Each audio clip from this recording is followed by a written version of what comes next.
সামনে নির্বাচন, দেশের সার্বভৌমত্ব রক্ষার স্বার্থে এমন নেতা নির্বাচিত করুন যিনি সাদাবাজের পক্ষে নয়, যিনি দুর্নীতির পক্ষে নয়, যিনি দেশের সার্বভৌমত্বের পক্ষে, দেশের স্বার্থে জনগণের পক্ষে কাজ করবে এমন ব্যক্তিকে নির্বাচিত করতে হবে। এটা নামাজ, রোজা, হজ, যাকাতের নিয়াই ফরজ। মসজিদ ইমামতি করবেন, ভোটের বেলায় কাগজকে সাবুক দিবেন, এর নাম ইমামতি হতে পারে না। বলে আমি তো কোরআন পড়ি, আমি তো রোজা রাখি, নামাজ পড়ি, যাকাত দিই, রাজনীতির সাথে আমার কিসের সম্পর্ক? আরে মিয়া, এই বর্তমান বাংলাদেশে আর রাজনীতি এটা ইমানের সাথে সম্পর্কিত হয়ে গেছে।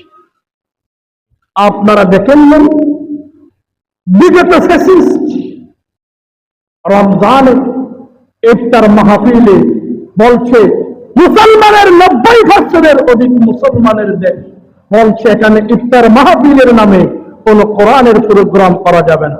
ঠিক কিনা বলেন? সম্মানিত ভাইসব, এই দেশের জনগণ এখনো পর্যন্ত 90% মুসলমান। এখানে কোরআন বিরোধী, ইসলাম বিরোধী কোন শক্তিকে সাপোর্ট দেওয়া এটা কোন নামাজি মুসল্লির জায়েজ নেই।